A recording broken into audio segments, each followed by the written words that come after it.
Welcome to the deep dive. I'm so glad you're joining us today because we are going somewhere completely unexpected. Yeah, we really are. Usually when you evaluate a generational athlete, like baseball phenomenon Shohei Ohtani, you look at the raw measurable physics, you look at Yeah. exit velocity, the biomechanics of his pitching elbow, the spin rate of his slider. Right, the stuff you can put on a spreadsheet. Exactly. We expect our sports geniuses to be perfectly quantifiable.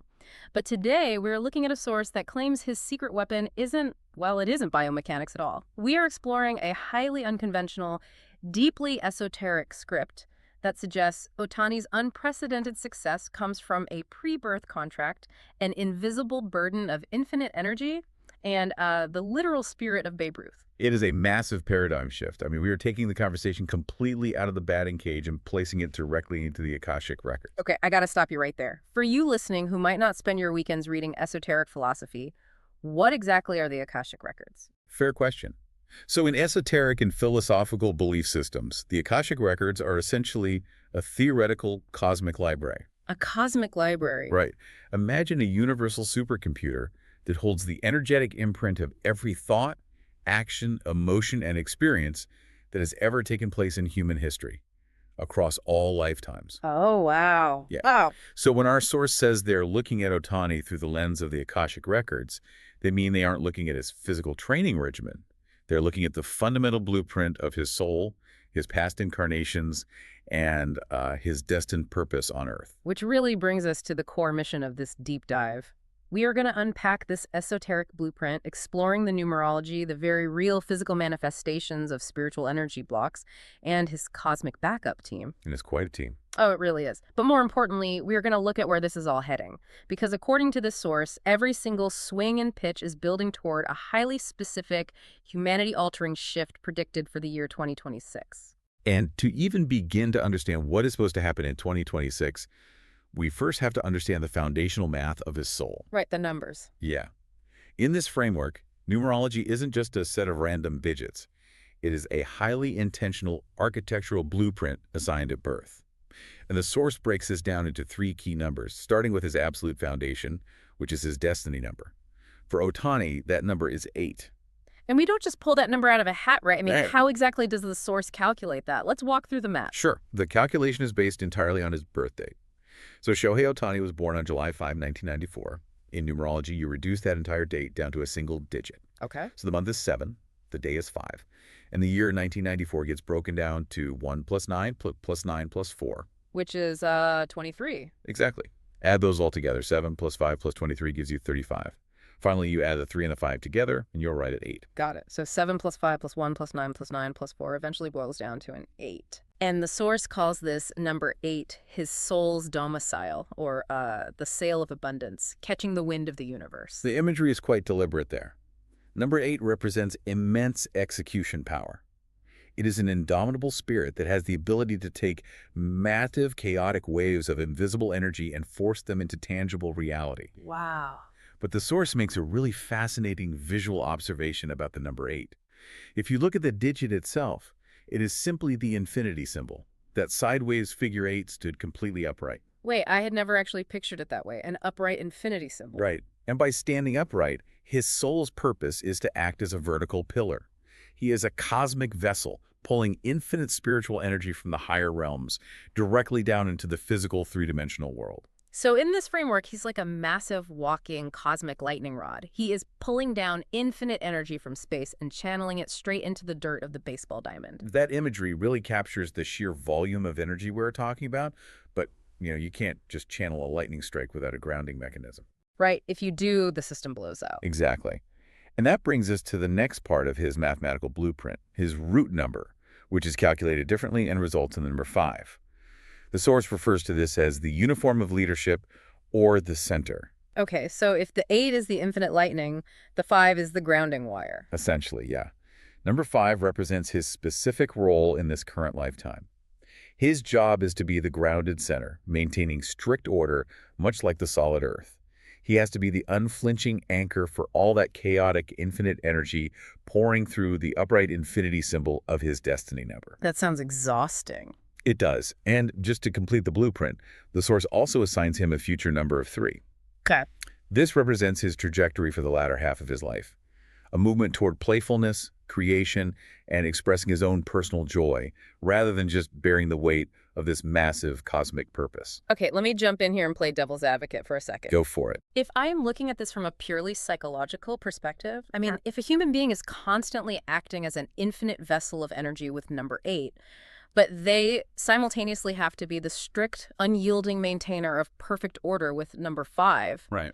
wouldn't that create a staggering amount of internal friction? Like, if I am holding infinite power but forced to keep it perfectly, rigorously orderly, my circuits are going to fry. Well, that friction you were talking about doesn't just stay conceptual. It doesn't just stay in his head. Okay. In this framework, extreme spiritual pressure requires a physical outlet.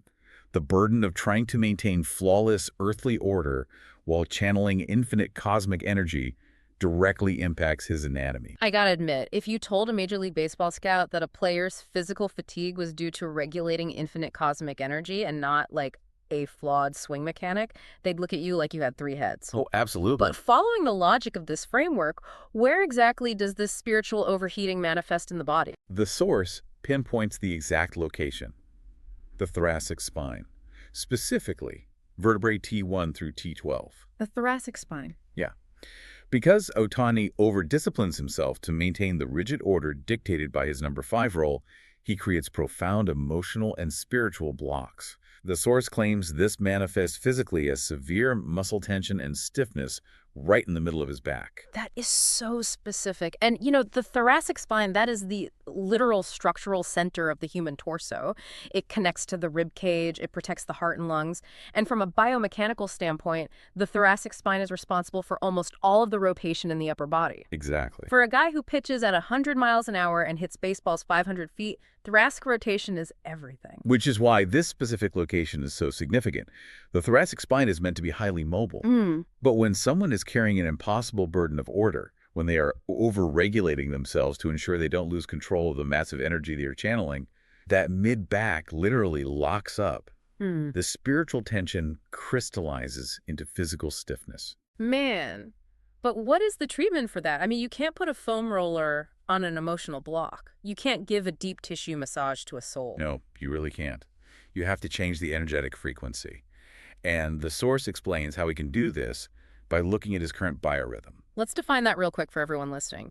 A biorhythm, in this context, means the natural cyclical flow of his life energy at this current moment in time. Right. Life moves in cycles, and according to his numerological biorhythm right now, he is operating under the current number 7. They call this the autumn of analysis and joy. The autumn of analysis and joy. Yeah. Under the vibration of 7, he is in a deeply introspective phase. He is supposed to be looking back, trying to see the pure essence of things, rather than just aggressively pushing forward. So how does the autumn of analysis and joy fix a stiff thoracic spine? Through gratitude. Gratitude. But not just generic thankfulness. The source claims that the key to unlocking that mid-back stiffness is finding deep gratitude in daily, small, mundane discoveries.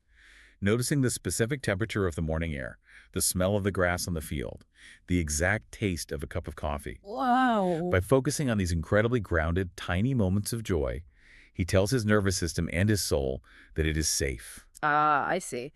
It acts as a release valve for the number 5. If he is finding joy in the small things, he doesn't feel the need to aggressively micromanage and control the infinite energy. He can just let it flow. It relaxes the internal grip, the intense discipline softens, the emotional block dissolves, and the physical stiffness in the T1 through T12 vertebrae physically releases. It triggers a deeper awakening of his physical capabilities without him having to spend an extra hour in the weight room. This is genuinely a beautiful way to look at physical health. The idea that acknowledging a good cup of coffee could be the key to hitting a fastball. It really is. But it also sounds incredibly isolating. You don't sign up for a life of infinite pressure and thoracic gridlock blindly. You certainly don't. And according to the source, he knew exactly what he was getting into. This specific, highly demanding incarnation is described as a learning program. And crucially, it is a program that he explicitly agreed to during a pre-birth meeting. A pre-birth meeting? Yes. The source describes an event taking place in the spiritual realm's cosmic life design room. The cosmic life design room. Yeah.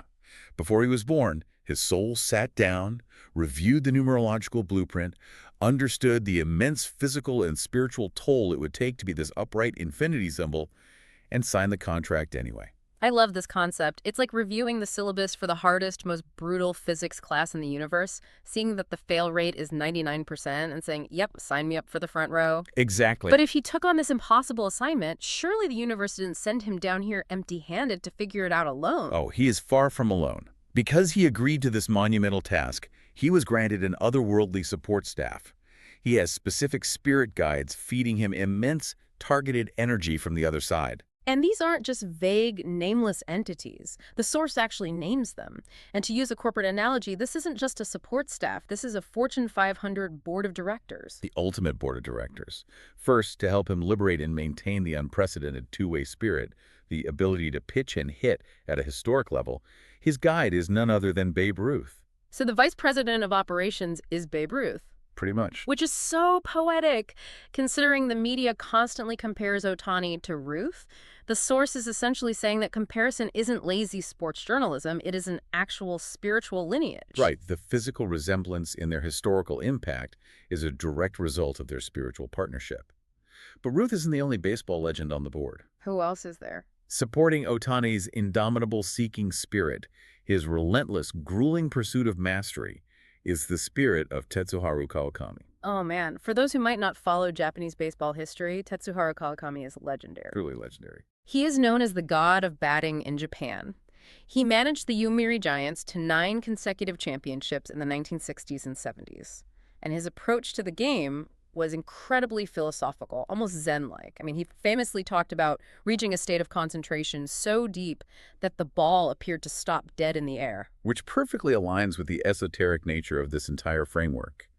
Kawakami brings that intense, Zen-like mental conditioning to the board. That's incredible. So you have the founding fathers of baseball mastery from both the West and the East with Bring in his ear. But the board expands beyond human spirits. He is also protected by guardian deities. Let's talk about the mythical beasts. He is flanked by a golden dragon and a golden phoenix. Okay. The golden dragon is the aggressive growth strategist. It brings victory, forward momentum, and the sheer power of manifestation. It ensures the energy results in actual real-world triumphs. And the golden phoenix. The golden phoenix is the balance. It operates almost like the head of human resources, bringing harmony, compassion, and emotional equilibrium. It ensures the whole system doesn't burn itself to the ground under the weight of the dragon's ambition. Okay, here is my major pushback on this entire setup. Let's hear it. We're talking about an upright infinity symbol, a cosmic life design room, the ghosts of Babe Ruth and the god of batting, plus a literal golden dragon and phoenix.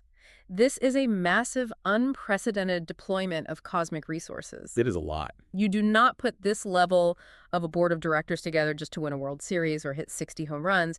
There has to be a much larger return on investment for the universe here.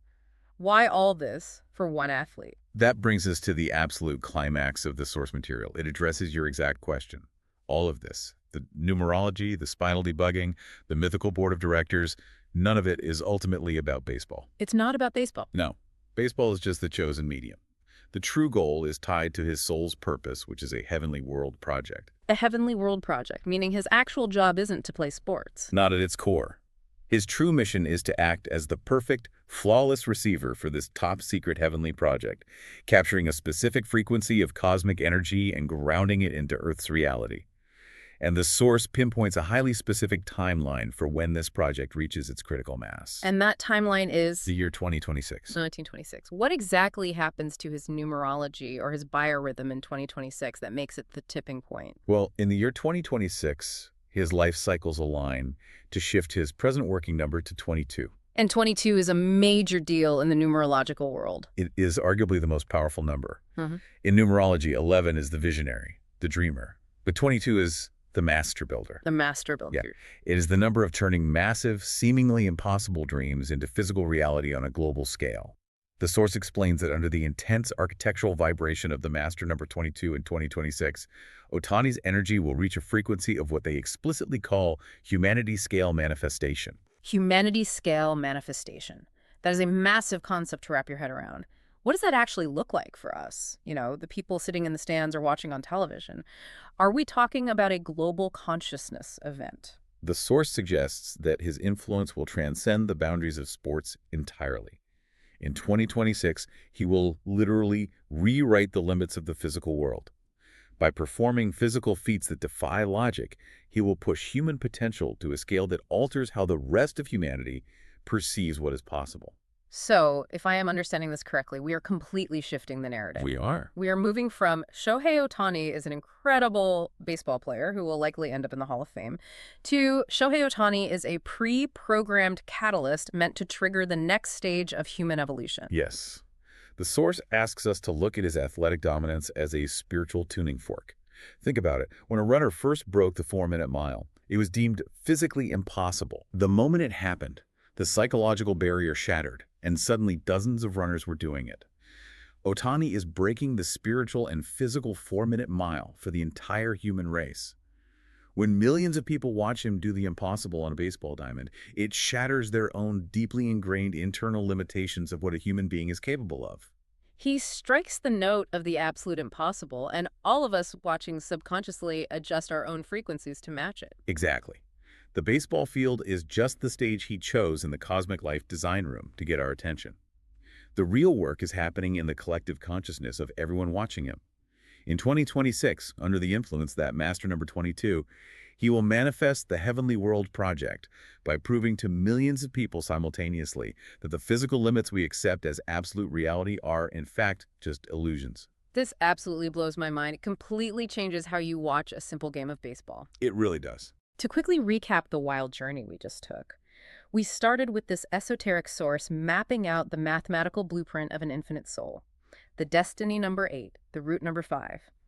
We explored how the agonizing spiritual weight of regulating that cosmic lightning literally locks up his thoracic spine. Right, the T1 through T12 block. Yeah, and how finding gratitude in a cup of coffee is his ultimate physical release.